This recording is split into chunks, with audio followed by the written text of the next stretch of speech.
Hello बच्चों, नमस्ते। कैसे हैं आप सब लोग? उम्मीद है शानदार, जिंदाबाद, जबरदस्त होंगे। बच्चों, बहुत वेट किया है आपने इस वीडियो का। नो डाउट ये बीच बीच में शेड्यूल हुई, फिर हटी और फिर आपने लगातार कमेंट्स किए। हालांकि संडे से तो मैं यहाँ था ही नहीं, तो मैं कहीं बाहर था, इस वजह से मैं वीडियो नहीं बना पाया। बट संडे से पहले भी एक दो बार शायद शेड्यूल हुई है, उस पर नहीं बन पाई थी। तो उसका कारण था कि इनसफिशिएंट डेटा, और जिस तरह से जिस फॉर्मेट में हम एक कट ऑफ की वीडियो देना चाहते हैं वैसा इसमें बन नहीं पा रहा हमसे, क्योंकि वो उतना डेटा पिछली बार का नहीं मिल पाया हमें, जो 2019 वाली कट ऑफ थी, क्योंकि वो कंपैरिजन में बड़ी काम आती है। हालांकि वैकेंसीज उस बार अलग थी, इस बार अलग है। पहले इस बार CBT2 सबका सेम होगा, उस बार अलग अलग लेवल का अलग अलग हुआ था। तो वो सारी चीजें वो हम कैलकुलेट कर लेते, बट पिछली बार हमने एक तो गूगल फॉर्म नहीं भरवाया था, क्योंकि कंपैरिजन हम अपने गूगल फॉर्म से पिछले से और अब से करते हैं, जिससे पता लगता है कि अब जो गूगल फॉर्म में हमने भरवाया है वो एवरेज क्या क्या है, उस टाइम क्या था। तो फिर एक ये पता लग जाता है कि कंपटीशन किस लेवल पे बढ़ा है पर सीट। पर पिछली बार का गूगल फॉर्म का डेटा हमने फिल ही नहीं करवाया था, इस वजह से तो कंपैरिजन में बड़ी दिक्कत आई। और जनरल EWS ये सब का जो कट ऑफ है वो शायद आपको नहीं मिल पाएगी, लेकिन मैं ऑन एन एवरेज दिखाऊंगा कि बच्चों ने किस जोन में कितना स्कोर पाया है और कितनी वैकेंसी है। कुछ कंपैरिजन करके जरूर इस वीडियो में दिखाऊंगा। हो सकता है आपके काम का हो सकता है आपको लास्ट में लगे कि वीडियो उतने काम का नहीं है, तो आप वो अपना अलग अलग प्रतिक्रिया हो सकती है। तो मैं आपको पहले बता देता हूं भाई, ये देखिए RRB NTPC ग्रेजुएट लेवल की बात करेंगे, क्योंकि अभी केवल ग्रेजुएट लेवल का एग्जाम हुआ है। अभी जो +2 वाला है, या मैं कहूँ इंटरमीडिएट वाला, वो अभी थोड़ा बाद में है, उसकी भी डेट वगैरह सब कुछ आ चुकी है वैसे तो इसमें अगर हम देखें तो इसमें 58,40,861 फॉर्म थे, और ये वैकेंसीज हैं 8,113। ग्रेजुएट लेवल की मैं बात कर रहा हूं, ग्रेजुएट लेवल के वो फॉर्म है 58 लाख। तो इस हिसाब से अगर मैं पर सीट कंपटीशन निकालने लगूं तो करीब 700 कैंडिडेट्स पर सीट पर कंपटीशन में बैठते हैं। हालांकि हर जोन में अलग अलग कंपटीशन है, अलग अलग फॉर्म फिल हुए हैं, इसमें कोई शक नहीं है। ठीक है, अब मैं बात करूं कि भाई पिछली बार मैं ओवरऑल आपको एक आइडिया दे रहा हूं कि ओवरऑल कंपटीशन कितना बड़ा है इस बार पिछली बार से। तो ये 354 कैंडिडेट्स पर सीट थे पिछली बार, ओवरऑल में मैंने भाग दिया। पिछली बार 1.25 करोड़ फॉर्म थे और 35,277 वैकेंसीज थी।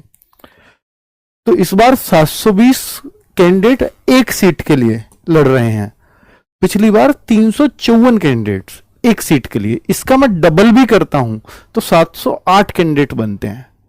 तो 708 से भी ज्यादा है, क्योंकि ये 720 है, तो इसका मतलब दुगने से भी ज्यादा कंपटीशन इस बार है। ठीक है, दुगने से भी ज्यादा इस ग्रेजुएट लेवल में। आप कहो सर इस बार ग्रेजुएट लेवल और 12th लेवल की वैकेंसीज भी तो अलग अलग हैं, पर फॉर्म तो सभी भर सकते हैं ना।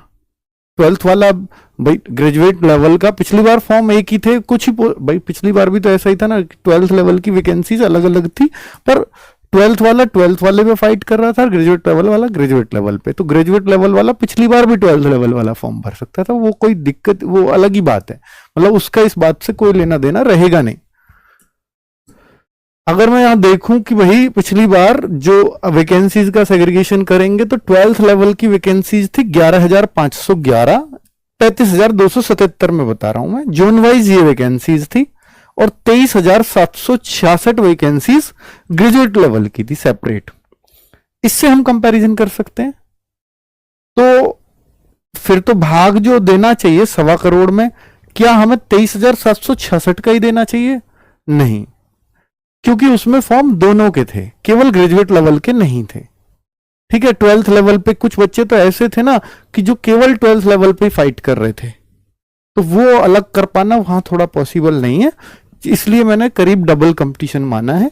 और अगर देखें कि भाई यहाँ ग्रेजुएट लेवल का 2024 में जो ग्रेजुएट लेवल की वैकेंसी आई हैं 8,113 आई हैं, और ये जोन वाइज वैकेंसीज हैं।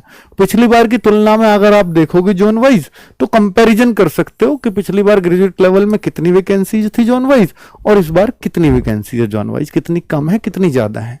तो ये आइडिया आपको बहुत अच्छे से लग सकता है।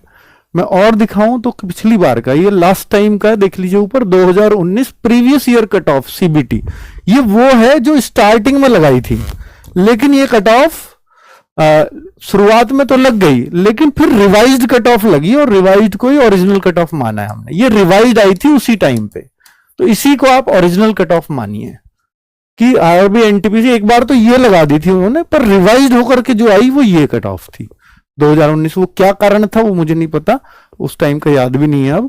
तो previous year cut off 2000 for CBT revised लिख रहा है 2019 वाली का, सीबीटी 1 की कट ऑफ।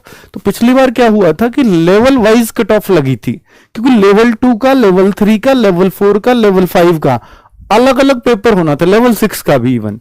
तो ये जो वैकेंसीज भी लेवल वाइज थी, इस बार भी हैं, पर इस बार सीबीटी 2 सबका एक सा होगा।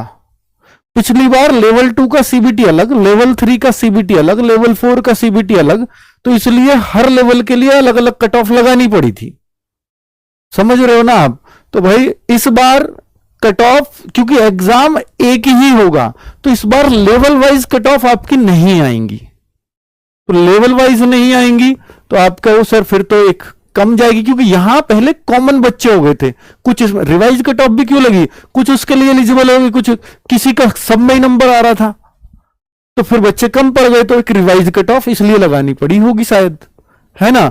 तो भाई ये इस तरह से कट ऑफ हर लेवल के लिए गई थी, पर यहां बहुत कॉमन बच्चे थे, ठीक है, पर रिवाइज हो गई तो वो कॉमन वाली बात शायद खत्म हो गई होगी, पर फिर भी हर कई सारे बच्चों को अलग अलग लेवल के पेपर देने पड़े होंगे।